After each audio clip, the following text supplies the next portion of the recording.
Hi, thanks for joining me. This is Darlene with DarleneStampandSpot.com, and this is the card that I'm making today. This is using the new cling stamp set from the Occasions catalog called Fable Friends, and we're using this sweet little bunny and Easter greetings today.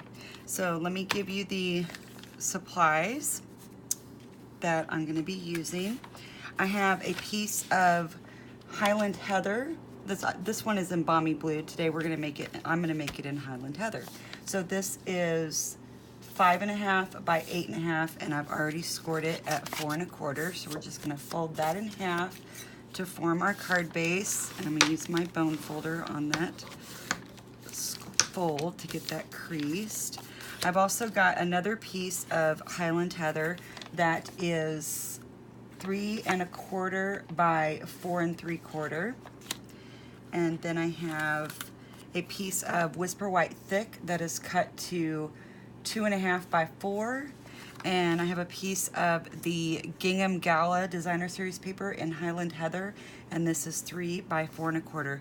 And all three of these pieces are gonna be cut using the rectangle stitched framelits, and so I'll show you which ones I used for those.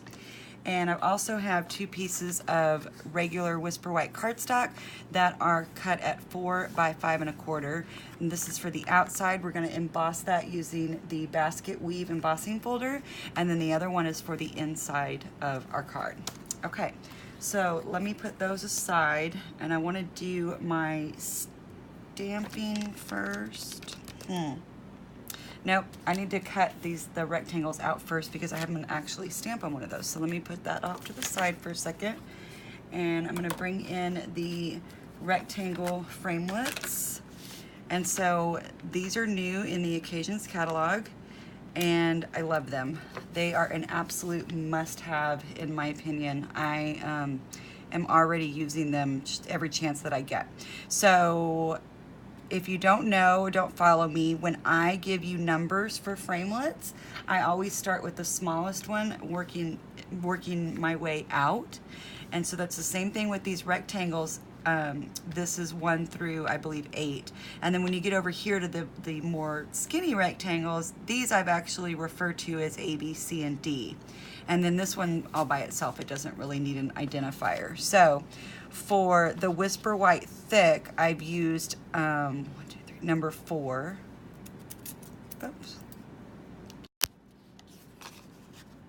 Number 4. And then the designer paper gets cut out with number 5. And the Highland Heather cardstock gets cut out with number 6, right? 1, 2, 3, 4, 5, and 6. Yeah, so 4, 5, and 6. Okay. So I need to bring in the Big Shot, and let me see what's happening over here. Okay, so let me bring in the Big Shot, and I'm hoping that you will be able to see okay without me shaking the table too much. And it's a little big. Let me see if I can zoom out just a smidge. Okay, this is just basic Big Shot. I do have my magnetic platform, and then I have my precision base plate here.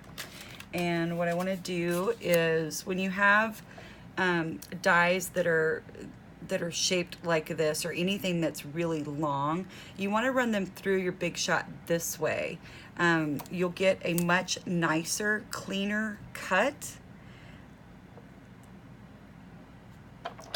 Yeah, so I'm going to go ahead and do these two at the same time. Get those on there, and let me get my top cutting pad, and I'm going to crank this through, and it's going to shake, so I'm sorry.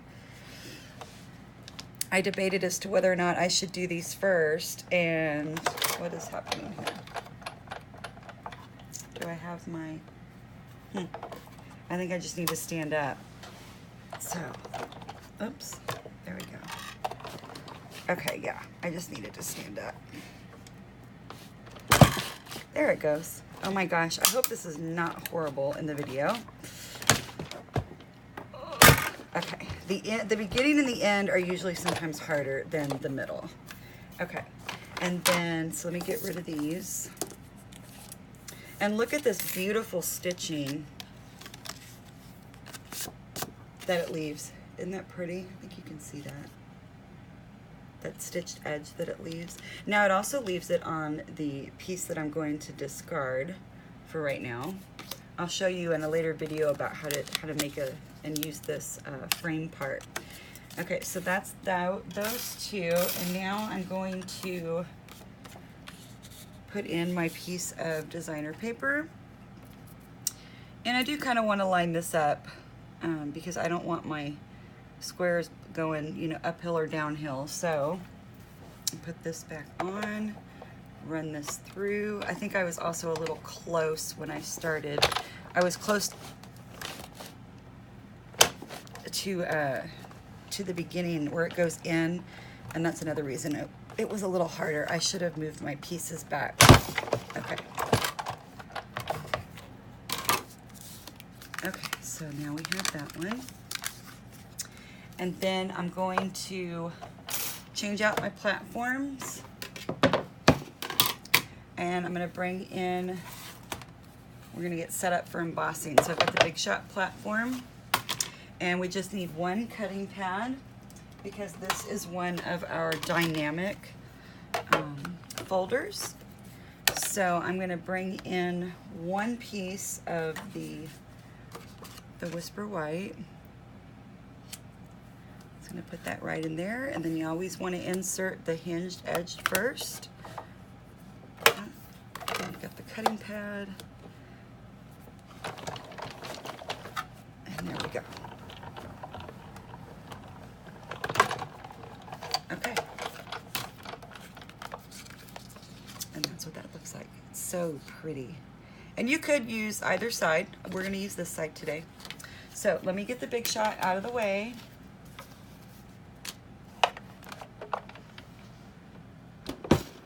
All of its parts and pieces. Okay, now we're going to go ahead and do some stamping on this piece here. This is going to layer up like that, and it's so pretty. Okay, so I'm bringing in my Memento Tuxedo Black ink, and I've got my little rabbit, my little Peter Rabbit, and I'm just going to ink him up. I'm using Memento ink because I'm going to use Stampin' Blends to color him in, and this is going to go almost all the way to the top. Okay, and about right there, and I hope that's not crooked.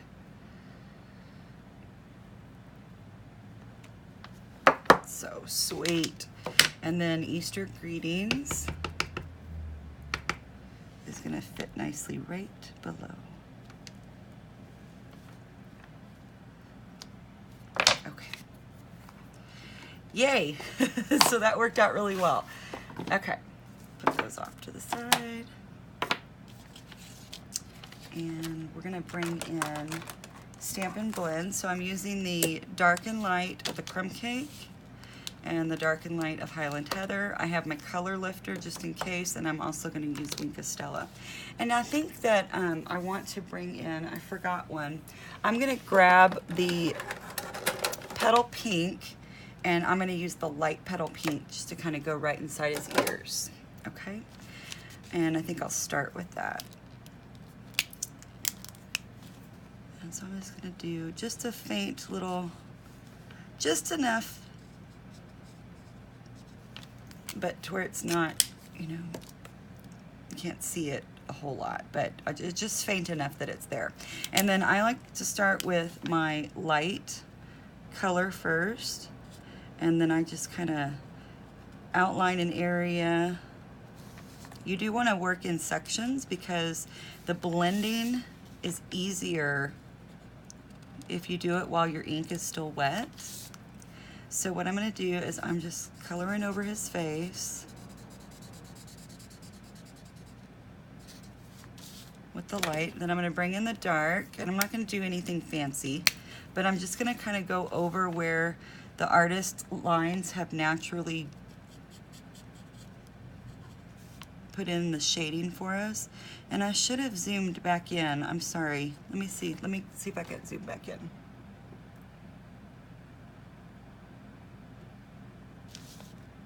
There we go. Okay, and then I'm just gonna I'm just making just little marks, just going right over those lines that the artist has drawn. And then I'm gonna bring back in the light, and then I'm just gonna kind of blend those out. And blending out just means color over it so that it doesn't have that harsh edge where you can really tell that it's two different colors, okay? I didn't prepare one of these earlier. I thought that it wasn't gonna take me very long to kind of do this coloring, so I hope you don't mind. And then I'm gonna come back in here and get his arms, his hands. Probably not really do a whole lot of shading there. And then I'm just doing the same thing here as we did on the face. I'm just following it around. And of course, you know, this is just what works for me. This is what gets me the result that I'm happy with. I'm gonna switch ends here because this is a little larger section. So if you have any tips on coloring using the blends markers, I would love for you to leave a comment and share what works for you. If you like, do you start with the light one? Do you start with the dark one? Okay, and then I think I'll do just a little bit on his feet down here, and that's it. Now you could also run some ink like right underneath him right there to ground him. I didn't think about that when my first one. I didn't think about it till just right now. So all I'm doing is little scribble marks to just kind of blend out the harsh line where the two colors are coming together to be for my shadowing. Okay, and so then I'm just going to come back over here and go through this again, blending everything together.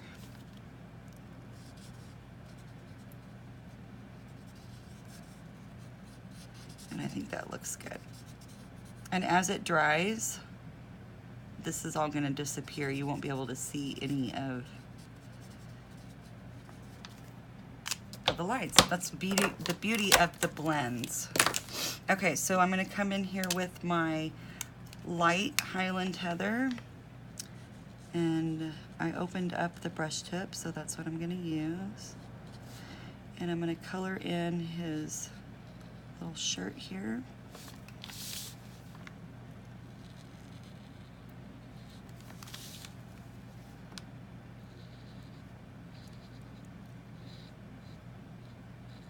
I'm going to avoid the buttons because I just want those to be with the dark. Okay, so then I'm going to bring in the dark.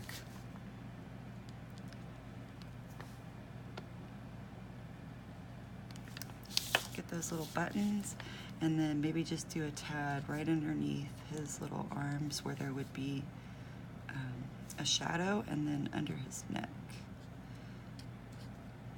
Like that. Okay, so then one more time we're going to bring in the light, and we're just going to kind of blend those out.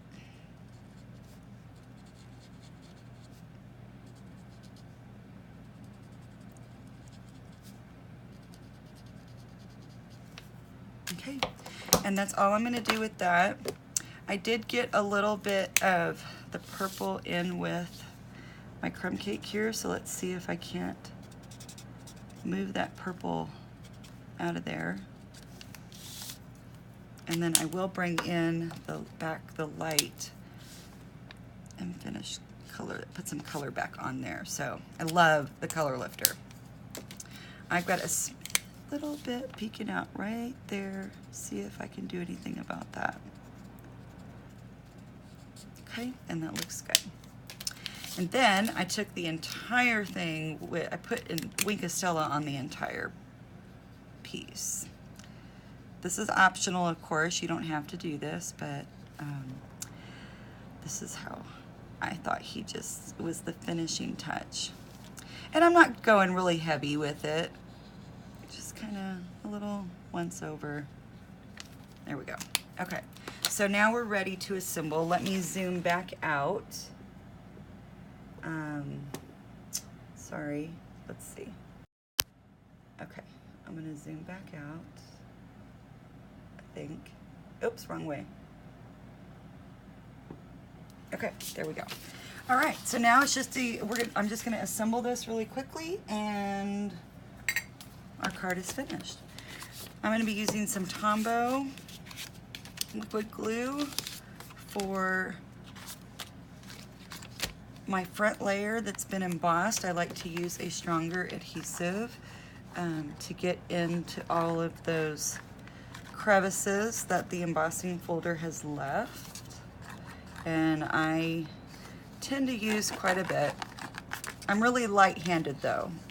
I'm not laying down a real thick layer, okay? And then this is just gonna go right here.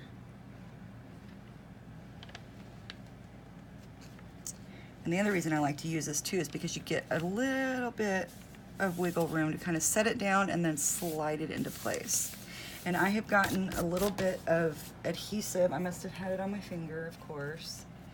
I'm just going to, this is an adhesive eraser. Stampin' Up! Doesn't sell these anymore, but you can buy them anywhere where they sell crafting, especially card making types. Oops. Goodness, it's flinging stuff around everywhere. Okay, and that's going to be covered up. Okay, and then I'm going to take, and I'm going to use snail for this.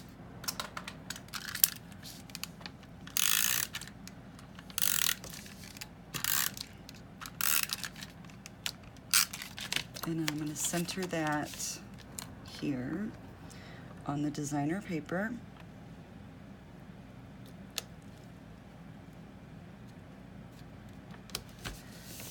And then this panel is going to go down on to my Highland Heather stitched rectangle. I just loved the look of all three of these layers with the stitching.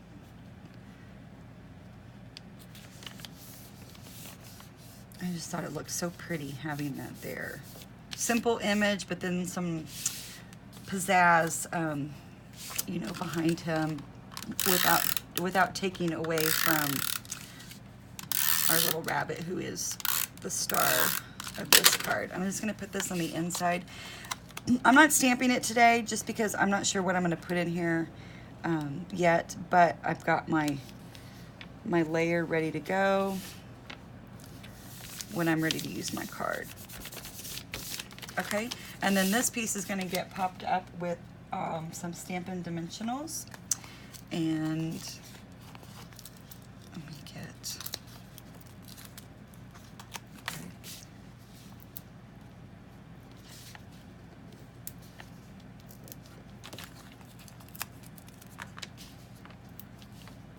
okay, so I'm going to peel off the paper backings of those and bring this back in, and this is going to get centered right on top. Oh my gosh, it's so cute. And then lastly, I'm going to bring in some Whisper White Baker's Twine, and I'm going to tie an itty bitty bow to go right under his little chin.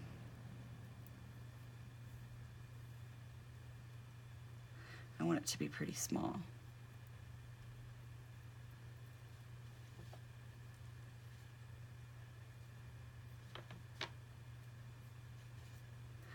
And there we go. Make sure it's even. I don't want one loop bigger than the other. Okay, that looks good. And grab some ribbon scissors. Cut that fairly short. And I'm just going to grab a glue dot. And because the glue dot is way bigger than my ribbon knot, I'm going to pick it up with my paper piercer, and I'm just going to fold that excess glue dot back onto itself underneath that dot, and then I'm going to place this right there. And there you have it. So here's the Balmy Blue one, and here's the Highland Heather one. Thank you so much for taking a little bit of time out of your day to spend it with me. If you need any of the products that I've used to create this card, you can get those on my website at darlingstampandspot.com by clicking Shop Now. And I will have a supply list listed below of the products that I used to create this. And I will see you in the next one. Thanks so much. Bye-bye.